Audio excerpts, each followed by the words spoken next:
सुप्रभात प्रिय विद्यार्थियों। आज हम प्रसिद्ध साहित्यकार महावीर प्रसाद द्विवेदी जी के बारे में जानकारी प्राप्त करेंगे और उनके द्वारा रचित रचना स्त्री शिक्षा के विरोधी कुतर्कों का खंडन का अध्ययन करेंगे। महावीर प्रसाद द्विवेदी का जन्म सन 1864 में ग्राम दौलतपुर, जिला रायबरेली, उत्तर प्रदेश में हुआ।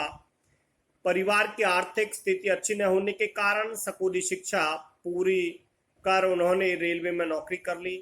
बाद में उस नौकरी से इस्तीफा देकर सन 1903 में प्रसिद्ध हिंदी मासिक पत्रिका सरस्वती का संपादन शुरू किया और सन 1920 तक उसके संपादन से जुड़े रहे। सन 1938 में उनका देहांत हो गया। महावीर प्रसाद द्विवेदी जी का जन्म हुआ 1864 में ग्राम दौलतपुर, जिला रायबरेली, उत्तर प्रदेश। मृत्यु हुई 1938 में। महावीर प्रसाद द्विवेदी केवल एक व्यक्ति नहीं थे, वे एक संस्था थे जिससे परिचित होना हिंदी साहित्य के गौरवशाली अध्याय से परिचित होना है। वे हिंदी के पहले व्यवस्थित संपादक, भाषा वैज्ञानिक, इतिहासकार, पुरातत्ववेत्ता, अर्थशास्त्री, समाजशास्त्री, वैज्ञानिक चिंतन एवं लेखन के स्थापक, समालोचक और अनुवादक थे। उनकी प्रमुख कृतियां रसज्ञ, रंजन, साहित्य सीकर, साहित्य संदर्भ, अद्भुत आलाप, निबंध संग्रह है। संपत्ति शास्त्र उनकी अर्थशास्त्र से संबंधित पुस्तक है। महिला मोद महिला उपयोगी पुस्तक है। तो आध्यात्मिकी दर्शन की द्विवेदी काव्यमाला में उनकी कविता है। उनका संपूर्ण साहित्य महावीर प्रसाद द्विवेदी रचनावली के 15 खंडों में प्रकाशित है। महावीर प्रसाद द्विवेदी के बारे में समझा जाता रहा है कि उन्होंने हिंदी गद्य की भाषा का परिष्कार किया और लेखकों की सुविधा के लिए व्याकरण और वर्तनी के नियम स्थिर किए। कविता की भाषा के रूप में भी ब्रज भाषा के बदले खड़ी बोली को प्रतिष्ठित किया। युग निर्माता महावीर प्रसाद द्विवेदी ने स्वाधीनता की चेतना विकसित करने के लिए स्वदेशी चिंतन को व्यापक बनाया और उन्होंने सरस्वती माध्यम से पत्रकारिता का श्रेष्ठ स्वरूप सामने रखा। हिंदी में पहली बार समालोचना को स्थापित करने का श्रेय भी उनको जाता है। उन्होंने भारतीय पुरातत्व एवं इतिहास पर खोज परख कार्य किए। कुल मिलाकर उनके कार्यों का मूल्यांकन व्यापक हिंदी नव जागरण के संदर्भ में ही संभव है। विद्वता एवं बहुज्ञता के साथ सरसता उनके लेखन की प्रमुख विशेषता है। उनके लेखन में व्यंग की छटा देखते ही बनती है। यहाँ पर उन्होंने स्त्री शिक्षा के विरोधी कुतर्कों का खंडन के माध्यम से उन लोगों पर कटाक्ष किया है जो स्त्री शिक्षा के पक्ष में नहीं है। द्विवेदी जी ने अपने निबंध में स्त्री शिक्षा का विरोध करने वाले विरोधियों पर कड़ा प्रहार किया है। स्त्री शिक्षा विरोधियों के अनुसार लड़कियों को पढ़ाना अनर्थ करना है, परंतु द्विवेदी जी ने आज के समय की आवश्यकता को समझते हुए स्त्री शिक्षा पर बल दिया है। स्त्रियों को शिक्षित करने से ही समाज और देश का भविष्य उज्जवल हो सकता है। शिक्षा से व्यक्ति बिगड़ता नहीं, अपितु उसे अच्छे बुरे की समझ आ जाती है। इस देश की वर्तमान शिक्षा प्रणाली में दोष है। आवश्यकता है उस शिक्षा प्रणाली को सुधारने की जिसमें लड़कियों के लिए विशेष रूप से शिक्षा का प्रबंध हो। लड़कियों को पढ़ाने से कई प्रकार की समस्याओं से छुटकारा मिल सकता है। पढ़ लिखकर लड़कियों को आत्मनिर्भर बनाने की प्रेरणा देनी चाहिए। लड़कियों के आत्मनिर्भर होने पर दहेज प्रथा जैसी कुप्रथा का अंत हो जाएगा। द्विवेदी जी का निबंध यह भी संदेश देता है कि परंपराओं का पालन पुराने नियमों के अनुसार नहीं करना चाहिए। जहां आवश्यकता हो वहां अपने विवेक से, अपनी समझ से निर्णय लेना चाहिए। जो बात प्राचीन समय की ग्रहण करने वाली है, जो प्राचीन समय की अच्छी बात है, उसको मान लेना चाहिए। और समाज के स्वरूप को बिगाड़ने वाली परंपराओं का त्याग कर देना चाहिए। वह कहते हैं कि प्राचीन समय में अगर स्त्री शिक्षा का कोई व्यवस्था नहीं थी तो कहता उस परंपरा पर हमें नहीं चलना चाहिए। शिक्षा के हमें साधन जुटाने चाहिए, क्योंकि स्त्री के पढ़ने से उसके समाज का, देश का तभी भविष्य उज्जवल हो सकता है। स्त्री शिक्षा विरोधी कुतर्कों का खंडन में उन्होंने व्यंग किया है। बड़े शोक की बात है, आजकल भी ऐसे लोग विद्यमान हैं जो स्त्रियों को पढ़ाना उनके और गृह सुख के नाश का कारण समझते हैं। और लोग भी ऐसे वैसे नहीं, वो कहता है जो वो लोग जो विरोध करते हैं वो अनपढ़ नहीं है, वो सुशिक्षित लोग हैं।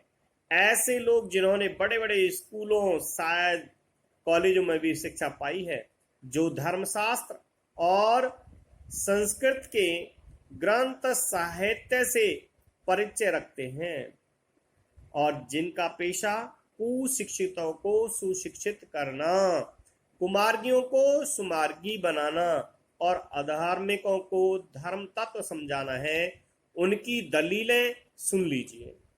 कहते हैं पुराने संस्कृत कवियों के नाटकों में कुलीन स्त्रियों से अपढ़ों की भाषा में बातें कराई गई है। इससे प्रमाणित है कि इस देश में स्त्रियों को पढ़ाने की चाल नहीं थी। होती तो इतिहास, पुराण आदि में उनको पढ़ाने की नियमबद्ध प्रणाली जरूर लिखी मिलती। स्त्रियों को पढ़ाने से अनर्थ होते हैं। शकुंतला इतना कम पढ़ी थी कि गंवारों की भाषा में मुश्किल से एक छोटा सा श्लोक वह लिख सकी थी। इस पर भी उसकी इस इतनी कम शिक्षा ने भी अनर्थ कर डाला। शकुंतला ने जो कटु वाक्य दुष्यंत को कहे वह इस पढ़ाई का ही दुष्परिणाम था। जिस भाषा में शकुंतला ने श्लोक रचा था वह अपढ़ों की भाषा थी। अतएव नागरिकों की भाषा की बात तो दूर रही, अपढ़ गंवारों की भी भाषा पढ़ाना स्त्रियों को बर्बाद करना है। इस तरह की दलीलों का सबसे अधिक प्रभावशाली उत्तर उपेक्षा ही है। तथापि हम दो चार बातें लिखे देते हैं। नाटकों में स्त्रियों का प्राकृत बोलना उनके अपढ़ होने का प्रमाण नहीं। अधिक से अधिक इतना ही कहा जा सकता है कि वे संस्कृत न बोल सकती थी। संस्कृत न बोल सकना न अपढ़ होने का सबूत है और न गंवार होने का। अच्छा, तो उत्तर रामचरित्र में ऋषियों की वेदांत वादिनी पत्नियां कौन सी भाषा बोलती थी? उनकी संस्कृत क्या कोई गंवारी संस्कृत थी? भभूति और कालिदास आदि के नाटक जिस जमाने के हैं उस जमाने में शिक्षितों का समस्त समुदाय संस्कृत ही बोलता था। इसका प्रमाण पहले कोई दे ले तब प्राकृत बोलने वाली स्त्रियों को अपढ़ बताने का साहस करे। इसका क्या सबूत है कि उस जमाने में बोलचाल की भाषा प्राकृत न थी? सबूत तो प्राकृत के चलन के ही मिलते हैं। प्राकृत यदि उस समय की प्रचलित भाषा न होती तो बौद्धों तथा जैनों के हजारों ग्रंथ उसमें क्यों लिखे जाते? एक नंबर का प्रश्न भी बन जाता है कि बौद्ध और जैनों के ग्रंथ किस भाषा में लिखे हुए हैं? प्राकृत भाषा में। और भगवान शाक्य मुनि तथा उनके चेले प्राकृत ही में क्यों धर्मोपदेश देते? बौद्धों के त्रिपिटक ग्रंथ की रचना प्राकृत में किए जाने का एकमात्र कारण यही है। यहाँ पर एक प्रश्न भी बन जाता है, बौद्ध धर्म के त्रिपिटक ग्रंथ की रचना किस भाषा में? प्राकृत भाषा में। कि उस जमाने में प्राकृत की सब साधारण की भाषा थी। अतः प्राकृत बोलना और लिखना अपढ़ अशिक्षित होने का चिन्ह नहीं है। जिन पंडितों ने गाथा, सप्तशती, सेतुबंध, महाकाव्य और कुमारपाल चरित्र आदि ग्रंथ प्राकृत में बनाए हैं, वे यदि अपढ़ और गंवार थे तो हिंदी के प्रसिद्ध से प्रसिद्ध अखबार का संपादक इस जमाने में अपढ़ और गंवार कहा जा सकता है, क्योंकि वह अपने जमाने की प्रचलित भाषा में अखबार लिखता है।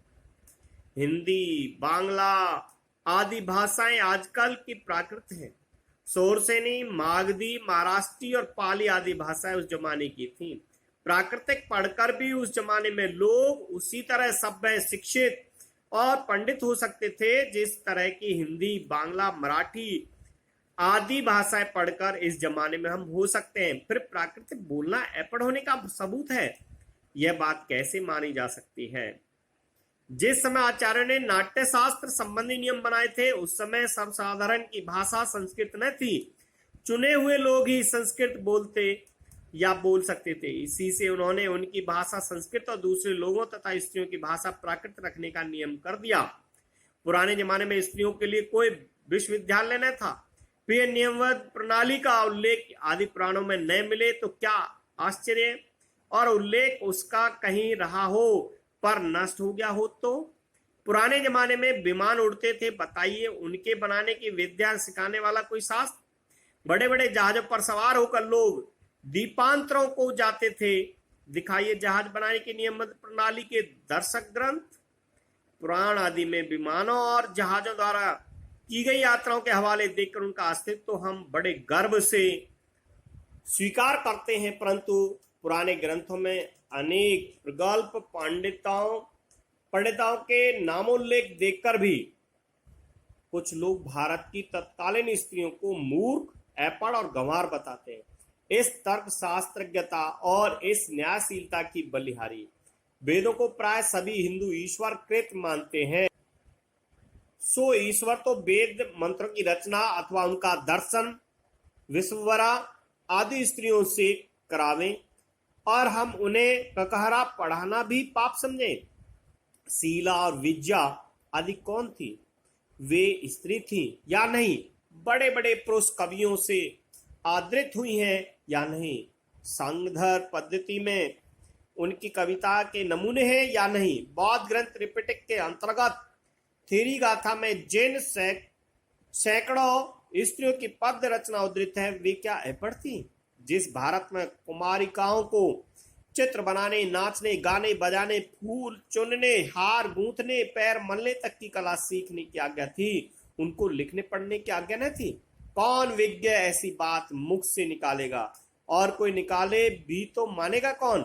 अत्रि की पत्नी धर्म पर व्याख्यान देते समय घंटों पांडित्य प्रकट करे, गार्गी बड़े बड़े ब्रह्मवादियों को हरा दे, मंडन मिश्र की सह धर्मचारणी शंकराचार्य के छक्के छोड़ा दे। गजब, इससे अधिक भयंकर बात और क्या हो सकेगी? अत्रि की पत्नी धर्म पर व्याख्यान देते समय घंटों पांडित्य प्रकट करे, गार्गी बड़े बड़े ब्रह्मवादियों को हरा दे, मंडन मिश्र की सहधर्मचारिणी शंकराचार्य के छक्के छुड़ा दे। तो शंकराचार्य के छक्के किसने छुड़ाए थे? मंडन मिश्र की धर्मपत्नी ने। बड़े बड़े ब्रह्मवादियों को किसने? गार्गी ने। और पत्नी धर्म व्याख्यान किसने दिया? अत्रि की पत्नी। गजब, इससे अधिक भयंकर बात और क्या हो सकेगी? यह सब पापी पढ़ने का अपराध है। न वे पढ़ती न वे पूजनीय पुरुषों का मुकाबला करती। यह सारा दुराचार स्त्रियों को पढ़ाने ही का कुफल है। समझे, स्त्रियों के लिए पढ़ना कालकूट और पुरुषों के लिए पीयूष का घूंट।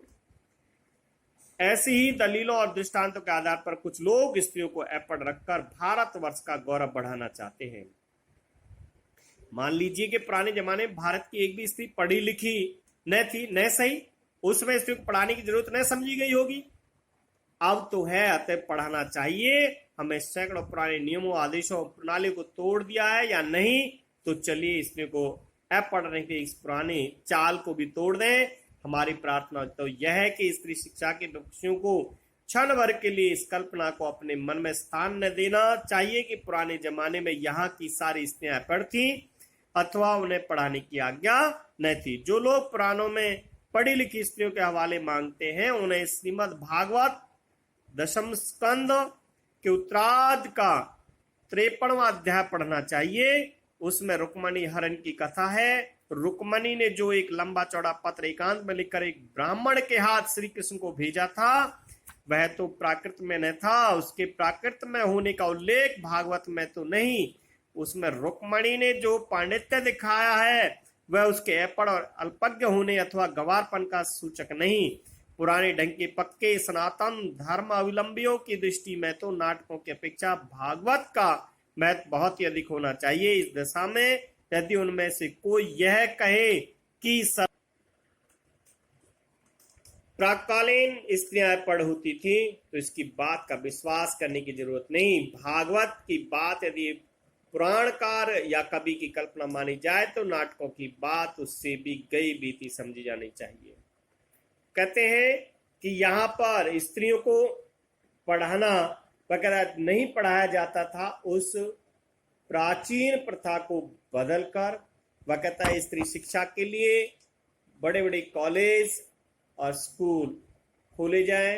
वह कहता है जब तक स्त्री को नहीं पढ़ाया जाएगा तब तक देश का विकास नहीं हो सकता। इसके माध्यम से उन्होंने बड़े बड़े जो विदुषी थी उनका भी यहाँ पर उल्लेख किया है। यह भी प्रसिद्ध स्त्रियां थी जिनके बारे में जानकारी लेना बहुत जरूरी है। भवभूति संस्कृत के प्रधान नाटककार, इसमें कुछ लेखक, कुछ लेखिकाएं प्रसिद्ध अपने व्यक्तित्व के कारण जो इतिहास में आज भी याद किए जाते हैं उनके बारे में जानकारी है। भवभूति संस्कृत के प्रधान नाटककार हैं। इनके 3 प्रसिद्ध ग्रंथ वीर रचित, उत्तर रामचरित और मालती माधव है। भवभूति करुण रस के प्रमुख लेखक थे। विश्ववरा अत्रि गोत्र की स्त्री, ये ऋग्वेद के 5वें मंडल 28वें सूक्त की एक में से 6ठी ऋक की ऋषि थी। शीला कौरिडिन्य मुनि की पत्नी का नाम। थेरी गाथा बौद्ध भिक्षुणियों की पद्य रचना इसमें संकलित है। अनुसुईया अत्रि मुनि की पत्नी और दक्ष प्रजापति की कन्या। गार्गी वैदिक समय की एक पंडिता ऋषि पुत्री, इनके पिता का नाम गर्ग मुनि था। मिथिला के जनक राज की सभा में इन्होंने पंडितों के सामने याज्ञवल्क्य के साथ वेदांत शास्त्र विषय पर शास्त्र किया था। गाथा सप्तशती प्राकृत भाषा का ग्रंथ जिसे हाल द्वारा रचित माना जाता है। कुमारपाल चरित्र एक ऐतिहासिक ग्रंथ है जिसे 12वीं शताब्दी के अंत में अज्ञातनामा कवि ने अनहल के राजा कुमारपाल के लिए लिखा था। इसमें ब्रह्मा से लेकर राजा कुमारपाल तक बौद्ध राजाओं की वंशावली का वर्णन है। त्रिपिटक ग्रंथ गौतम बुद्ध ने भिक्षुणियों को अपने सारे उपदेश मौखिक दिए थे। उन उपदेशों को उनके शिष्यों ने कंठस्थ कर लिया था और बाद में उन्हें त्रिपिटक के रूप में लेखबद्ध किया गया। वे 3 त्रिपिटक हैं, सूत का सूत्र, पिटक का विनय पिटक और अभिधर्म पिटक। शाक्य मुनि, शाक्य वंशीय होने के कारण गौतम बुद्ध को शाक्य मुनि भी कहा जाता है। नाट्य शास्त्र भरत मुनि रचित काव्य शास्त्र संबंधी संस्कृत के इस ग्रंथ में मुख्यतः रूपक नाटक का शास्त्रीय विवेचन किया गया है। इसकी रचना 300 ईसा पूर्व मानी जाती है। कालिदास संस्कृत के महान कवियों में कालिदास की गणना की जाती है। उन्होंने कुमार संभव, रघुवंश महाकाव्य, ऋतु संहार, मेघदूत खंडकाव्य, विक्रमोर्वशीय, माल विकारण अग्निमित्र और अभिज्ञान शाकुंतलम नाटक की रचना की। कालिदास संस्कृत के महान कवि थे। इन पर संस्कृत के महान कवियों में गणना की जाती है। इनकी रचनाएं कुमार संभव, रघुवंश, ऋतु संहार, मेघदूत खंड काव्य, विक्रमोर्वशीय, मालविका अग्निमित्र और अभिज्ञान शाकुंतलम नाटक की रचना प्रसिद्ध है। यह लेख पहली बार सितंबर 1914 की सरस्वती में पढ़े लेखों का पांडित्य शीर्षक से प्रकाशित हुआ था। बाद में द्विवेदी जी ने इसे महिला मोद पुस्तक में शामिल करते समय इसका शीर्षक स्त्री शिक्षा के विरोधी कुतर्कों का खंडन रख दिया था। इस निबंध की भाषा और वर्तनी को हमने संशोधित करने का प्रयास किया, अर्थात उन्होंने प्रयास किया है कि ज्यादा से ज्यादा सरल हो सके और खड़ी बोली को प्रतिष्ठित किया है।